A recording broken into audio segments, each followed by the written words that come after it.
بادشاہوں ان لوگوں کی کچھ کہانیاں خرید کے لایا۔ جب مکہ آیا تو پھر وہ محفل لگاتا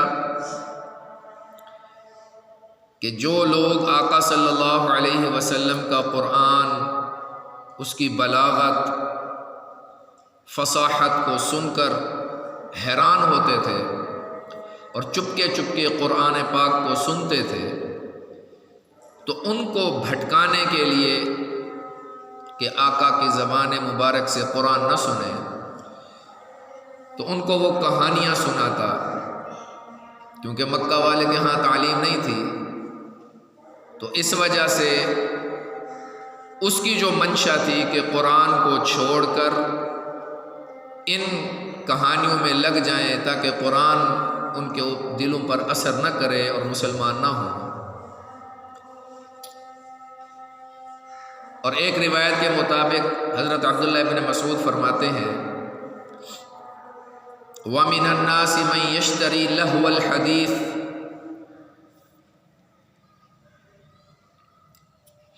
اس سے مراد مغنیات ہیں کہ وہ گانے بجانے والی، گانا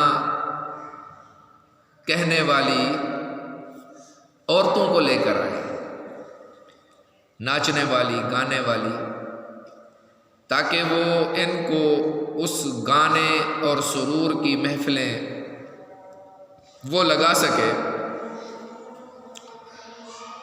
اور قرآن اور اسلام کی تعلیمات ان کو یہ نہ سن سکے۔ تو اب اگر ہم آج کے دور میں دیکھیں اور پچھلے دور کا موازنہ کریں تو معلوم یہ ہوتا ہے کہ اسلام کے دشمن وہ ہر دور کے اندر رہے ہیں، کہ جس طرح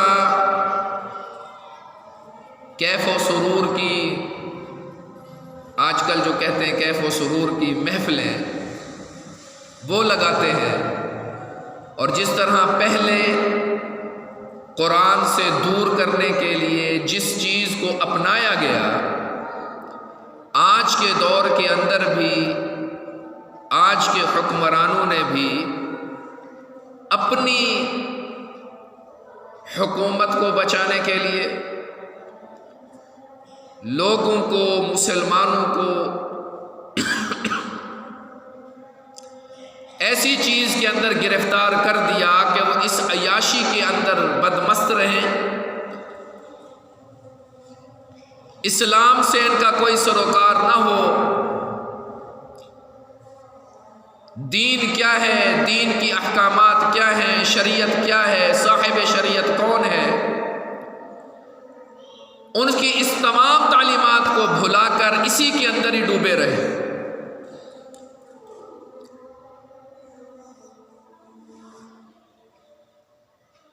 تو اب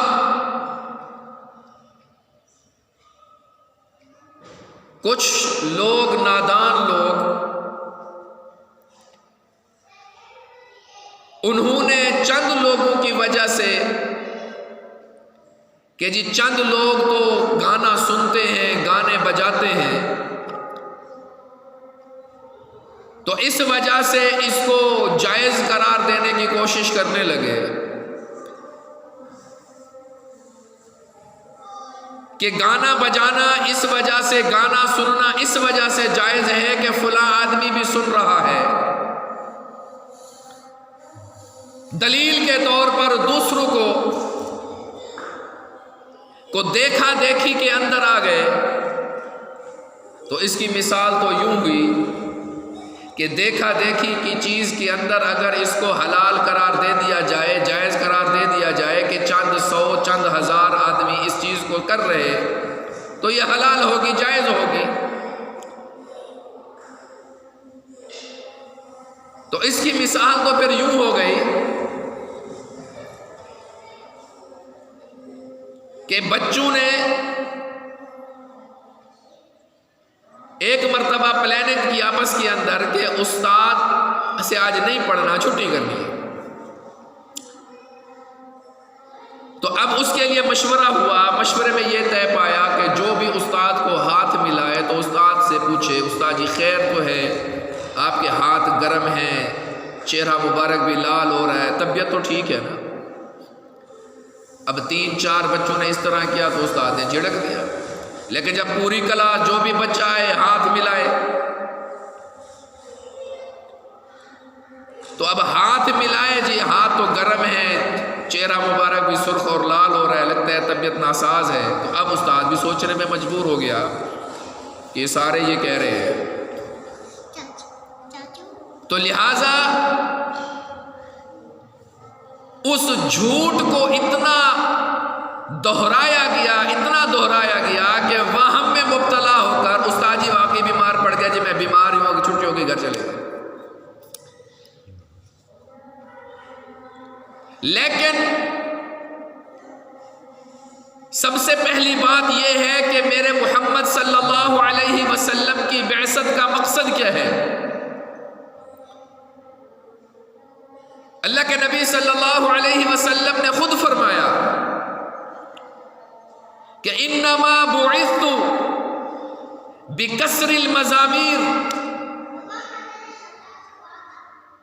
کہ اللہ تبارک و تعالی نے جہاں مجھے انما بعثت لاتمم مکارم الاخلاق، کہ جہاں میرے رب نے مجھے نماز کا حکم دیا ہے، جہاں میرے رب نے مجھے زکوٰۃ کا حکم دیا ہے، جہاں مجھے میرے رب نے روزے کا حکم دیا ہے، جہاں پر مجھے میرے رب نے جہاد کا حکم دیا ہے، جہاں پر مجھے میرے رب نے ہمسایوں کے حقوق بتانے کا حکم دیا ہے، وہیں پر میری زندگی کا مقصد، میری بعثت کا مقصد، میری نبوت کا مقصد، مجھے ختم الانبیاء بنانے کا مقصد وہاں یہ ہے کہ میرے رب نے مجھے ان گانے بجانے والے آلات کو ختم کرنے کے لیے بنایا، ختم کرنے کے لیے مجھے نبوت دی ہے کہ میں ان فحش والی چیزوں کو، ان گانے بجانے والی چیزوں کو ختم کر دوں، یہ میری بعثت کا مقصد ہے۔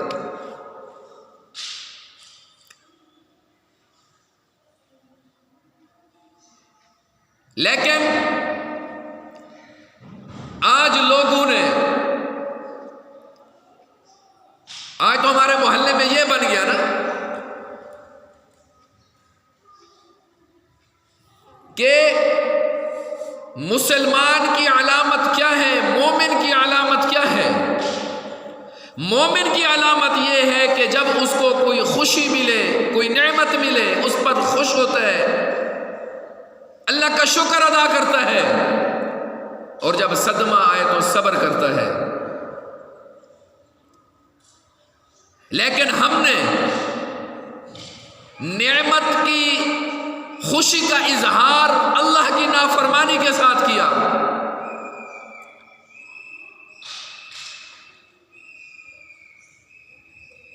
آج ہمارے ہاں ان گانے اور ٹی وی کی برکت ایسی ہے نا کہ چھوٹے چھوٹے بچے ہیں، گلیوں کے اندر دیکھو گانے بجا رہے ہیں، گانے کہہ رہے ہیں۔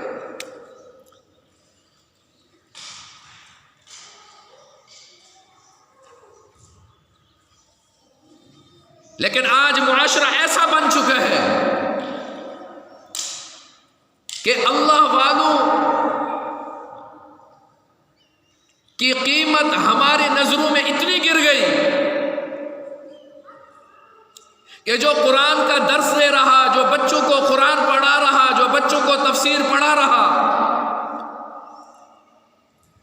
جس نے مصلح نبوت کو سنبھالا ہوا ہے،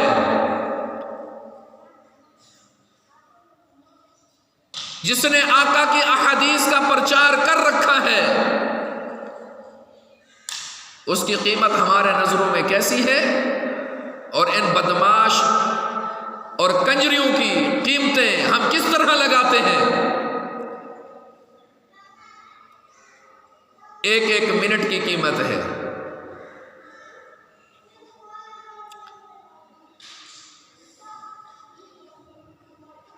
میرے رب نے ہر ایک نیک عمل کا نور رکھا ہے، فائدہ رکھا ہے، بشرط یہ ہے بشرط یہ ہے کہ اس کے جو شرائط ہیں ان کو پورا کیا جائے۔ یہ نہیں ہے نماز بھی پڑھ رہا ہے، سود بھی کھا رہا ہے، نماز بھی پڑھ رہا ہے، رشوت بھی کھا رہا ہے، نماز بھی پڑھ رہا ہے، زنا بھی کر رہا ہے، نماز تو ہے، روزہ بھی ہے، گانے بجانے بھی چل رہے،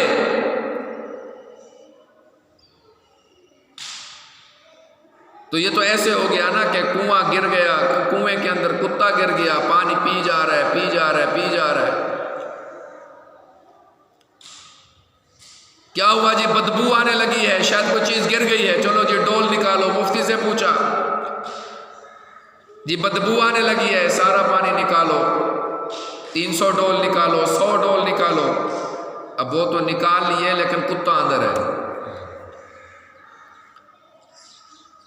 نماز تو پڑھ رہا ہوں جی، فائدہ نہیں ہو رہا، قرآن پڑھ رہا ہوں، فائدہ نہیں ہو رہا۔ میرے رب نے تو کہا ہے کہ نماز پڑھو، تو میرے رب کے نبی کا فرمان ہے نماز پڑھو گے تو رزق میں برکت ہوگی۔ مولوی صاحب رزق میں برکت کیوں نہیں ہو رہی؟ میرے محبوب کا فرمان سچ ہے، نماز پڑھنے سے رزق میں برکت ہوگی، پر نماز کی شرائط تو ہونا۔ مسجد ویران، نماز چل رہی ہے۔ اب ہمارے ہاں کیا ہو رہا ہے؟ ادھر شادی ہے، اور شادی کی ابتدا ہی ہمارے محلے میں کنجریوں سے ہونا شروع ہو گئی۔ ہر شادی کے اندر اب کنجری ناچ رہی ہے، جبکہ میرے محبوب نے فرمایا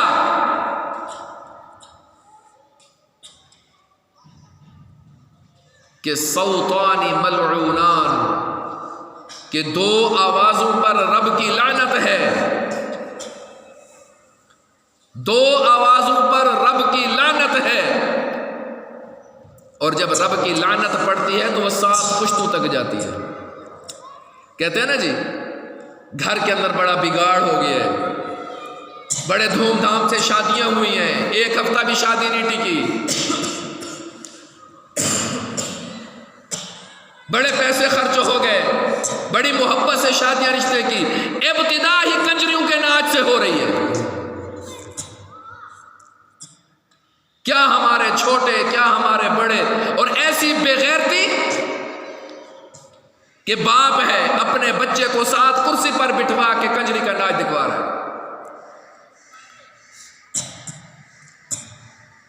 چھوٹی بچیوں کو کنجری کے ناچ دکھلوائے جا رہے ہیں۔ تو تیرا کیا خیال ہے جب تیری بچی ایک کنجری کو دیکھے گی ڈانس کرتے ہوئے، بال کھولے ہوئے، تو وہ کیا عالمہ، فاضلہ، رابعہ بصریہ بن جائے گی؟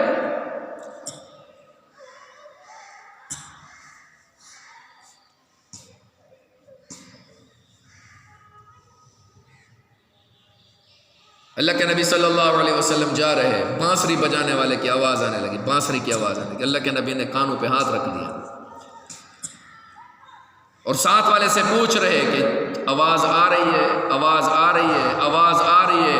جب آواز آنا بند ہوئی، ساتھی نے کہا جی آواز آنا بند ہو گئی ہے، تو کانوں سے ہاتھ ہٹا دیا۔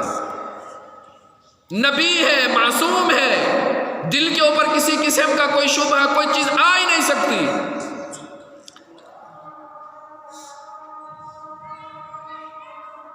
فرمایا کہ یہ جو بانسروں کی آوازیں ہیں یہ شیطان کی آوازیں ہیں۔ اور ایک جگہ فرمایا کہ جس وقت ناچ گانے والیاں زیادہ ہو جائیں، لمبی حدیث ہے،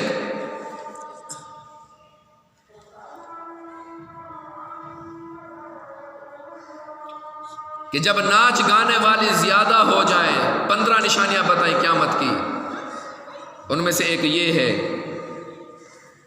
کہ جب ناچ گانے والیاں زیادہ ہو جائیں تو پھر زمین میں دفن ہو جانے کا، زندہ دفن ہو جانے کا انتظار کرو، صورتوں کے مسخ ہو جانے کا انتظار کرو، خسفن و مسخن وریحا حمراء، سرخ آندھیوں کا انتظار کرو، عذابات کا انتظار کرو۔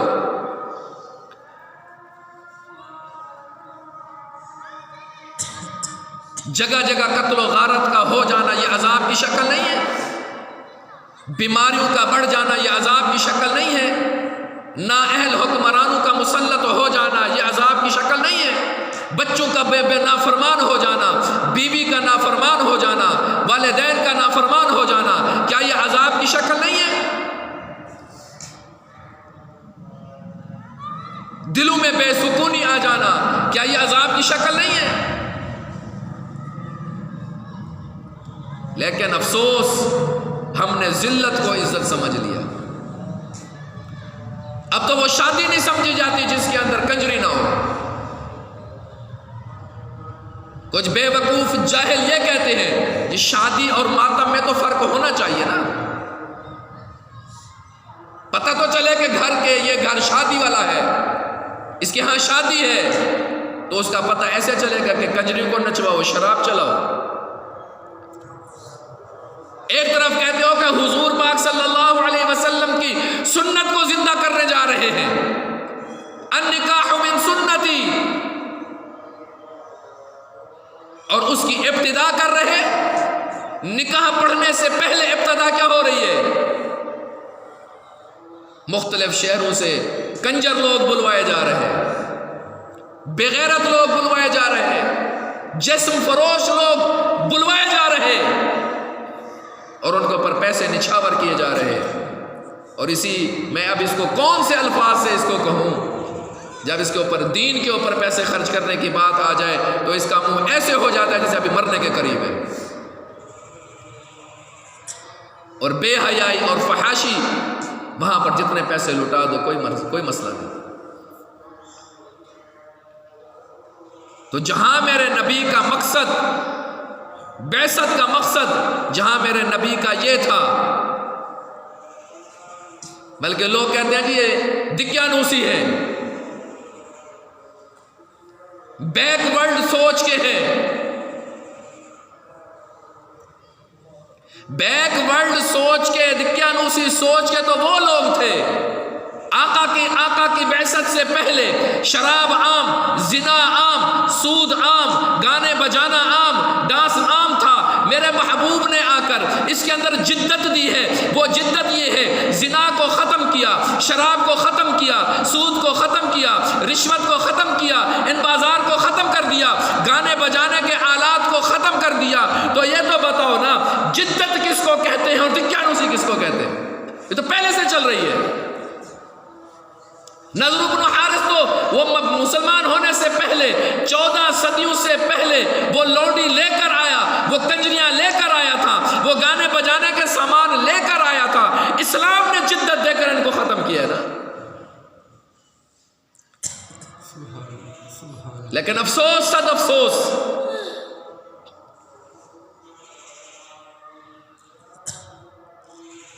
پھر فرمایا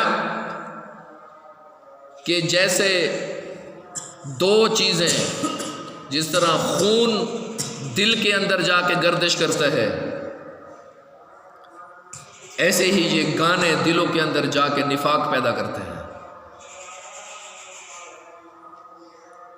قیامت تو دور کی بات ہے نا، دل سیاہ ہو جاتا ہے، نفاق پیدا ہو جاتا ہے، منافق ہو جاتا ہے۔ جو کہتے ہیں دلوں کو زنگ لگ جاتا ہے، اس کی ایک بڑی نحوست یہ گانے بجانے کی ہے۔ دعا ہے کہ اللہ رب العزت مجھے آپ کو اس بیماری سے محفوظ فرمائے، اور اللہ پاک مجھے اور آپ کو اپنے کلام کی زیارت اور کلام کو پڑھنے کی توفیق عطا فرمائے۔ وآخر دعوانا الحمدللہ رب العالمین۔ سنت ادا کریں۔